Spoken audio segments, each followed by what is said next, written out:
Now look what happened to Charlie Kirk. We have to turn the temperature down.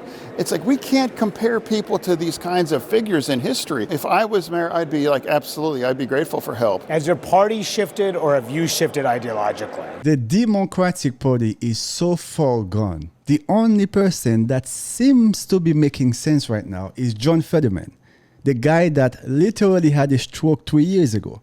Now, I use the word seems intentionally because if we look at the policies Fetterman pushes, they are not in the best interest of the American people. For example, he wants to legalize marijuana so your kids and my kids can get high while the lunatic Democrats in the Senate are passing laws to destroy this nation. I sat down with Fetterman to discuss the issues dividing his party as it charts its way forward. I'm never going to change my party. Let's just stop there. I'm never going to change my party.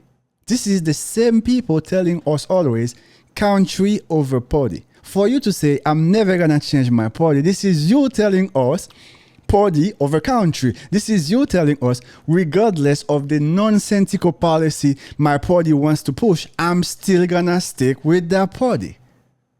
Anyway, let's keep rolling.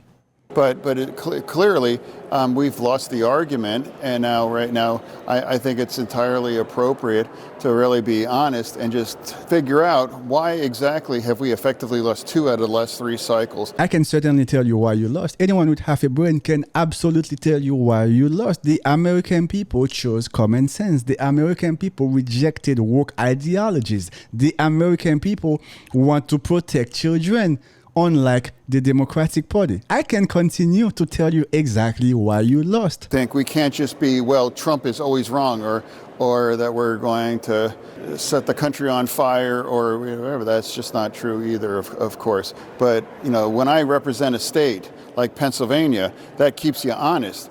And you always can't forget that a lot of Americans happen to disagree with you. That does not mean that they are fascists or now they want to shred the Constitution. But when you hear some Democrats saying Trump is acting like an autocrat. Yeah, no, that's the thing. If you actually compare him to an actual autocrat, that is not just that.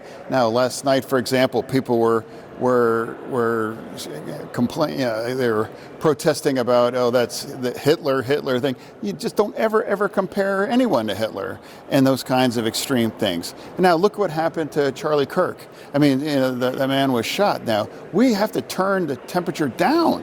It's like we can't compare people to these kinds of figures in history. And this is not an autocrat. This is a product of a democratic election. So you don't think that Trump is at all shattering any of the norms of democracy in any way? I'm saying he's definitely different, but that's what America voted for. Again, I don't agree with many of these things, but that does not make him an autocrat. The Democrats are so hypocrite. It is insane to see that they still have people following them. For example, they're telling the American people, we must fight President Trump in order to protect this Constitution, when in reality, the American people voted for President Trump.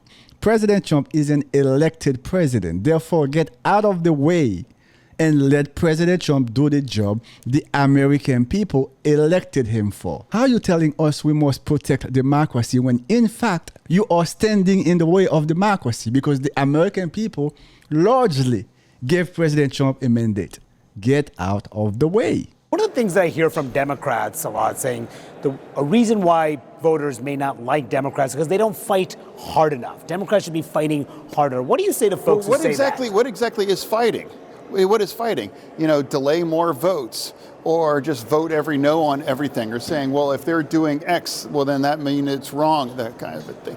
It's like, what exactly is fighting? I'll give you an example. It could be shutting the government down. Like, some Democrats say if this happens, it'll be Trump's fault. That's not fighting. That's mutilating our nation. If you vote to shut our government down, you are going to harm millions of Americans. And why would you do this? Where's our leverage? It was wrong. It was wrong for the Republicans to do that. Absolutely, that's true. It was wrong for the Republicans to do that. It would just be wrong for us for those things. Bigger picture. Has your party shifted or have you shifted ideologically? My party is acting in a way they have forgotten. They have forgotten one of the reasons why we lost in 2024. Some of the most extreme things were weaponized against that. And now some people think now we have to double down on those things, or we must become more progressive or more extreme. That's absolutely not true. The 7 or 8 states that are going to determine who's going to be the next president, we have to win in those states.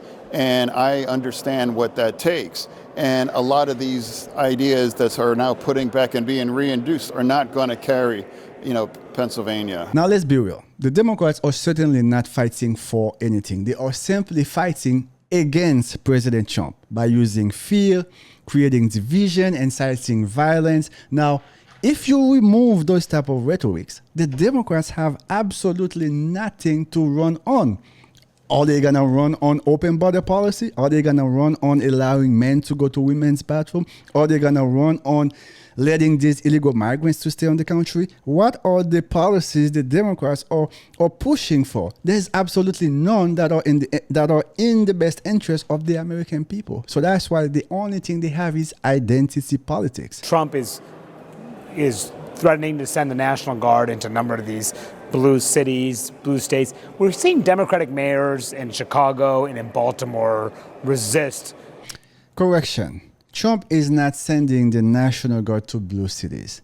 Trump is sending the National Guard to those cities where there is a lot of violence. There are a lot of crimes. This is where Trump is sending the National Guard. Now, those cities happen to be blue cities. See what I just did there? Is that a good idea to fight Trump on this? No, what I'll say is, like, I experienced that, it's like I live in Navy Yard. I would walk to work and I would see a lot of National Guard people. It honestly wasn't a big deal. They were friendly. They were standing around. And this wasn't like there was Russian army. This was, it's our sons, our daughters, our fathers, our mothers kind of a thing. If you actually experience it on the ground, it's really not like it's not occupied city or anything. So for me, when I was a mayor, I was a small town mayor. I asked for help. I asked for help to confront gun violence and crime. If I was a mayor and I had a significant kinds of violence situation, I would be happy to get help. What he just said makes so much sense. Yet, if you speak to woke mayors like mayor in Chicago, in DC, in New York, somehow they are fighting with President Trump to not send the National Guard to protect their residents. Make it make sense. Can someone help me understand how the presence of the National Guard, how more federal authorities in your city, how would that be a disadvantage for your residents? I don't get it. Maybe it's because I'm a C student. Please, somebody drop a comment and help me out. Should they I've done that. And do you think they should too? Like Chicago, Baltimore, and the like, they should accept it. All I'm saying that it's like when 600 people are killed in Chicago once every year, roughly. I think it's entirely appropriate. Are you comfortable with the way these ICE raids have been carried out in some of these cities? Not entirely, no. I believe we should have a secure border.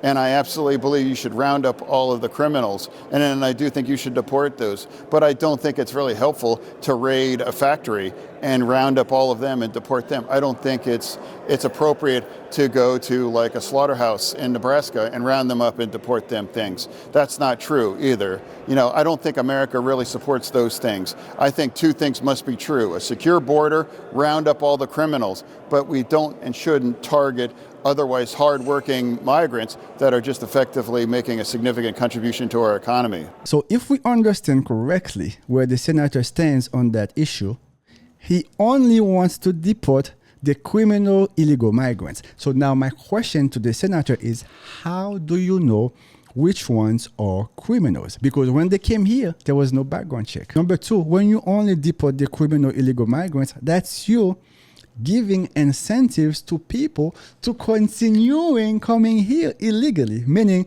we are always going to be dealing with this issue. We are always going to be using the American taxpayers' money to fix illegal migrant crisis while the American people here in America need help. I wonder politically, you talk about what happened and Democrats may not have learned the lessons from the last election. Do you think issues of crime... Like the border, for example, Yeah. the border, those kind of thing. We are living in the backlash of a lot of the things and the mistake that we have made as a party. Mm-hmm. I guess you made no mistake, because when they asked Kamala Harris, would you do anything differently? She said no. Over 10 millions of illegal people come to this country illegally. Kamala Harris said, no, I would not do anything differently. We did a great job. If 600 homicides a year are okay, or we don't need help, if I was mayor, I'd be like, absolutely, I'd be grateful for help. Just because if Trump is calling for something X, Y, and Z, then that doesn't mean you have to necessarily oppose that. I think I was the only Democrat that supported striking the Iranian nuclear facilities too. I mean, that was entirely appropriate. I think that was the right thing to do. And I really believe that too. You think the party has not learned the lessons from last year? That's fair to say, right? It's not. It hasn't been a year. It hasn't been a year yet, right now, and that's what I'd like to remind people. It's like a lot of those things really cost our election now. I don't think there has been an effective evaluation. I don't have an exact answer, but I'm not going to just spit out things and pretend that I know. They're absolutely right. I mean, if we look at the Democrats' behavior, it is clear that they have not learned their lesson. The people they are pushing in front of the American people like Jasmine Ratchet Crockett, Zohan Mamdani. What was the girl that's always wearing lipstick?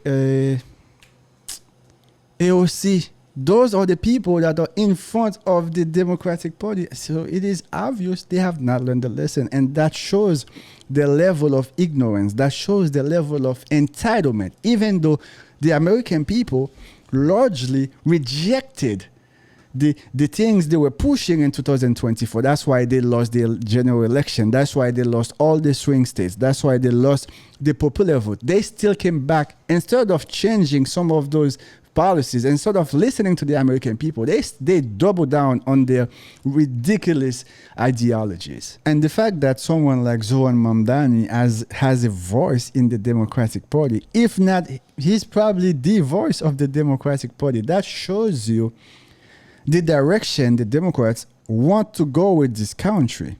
Socialism's, let's call it what it is. It's not socialism. It is communism.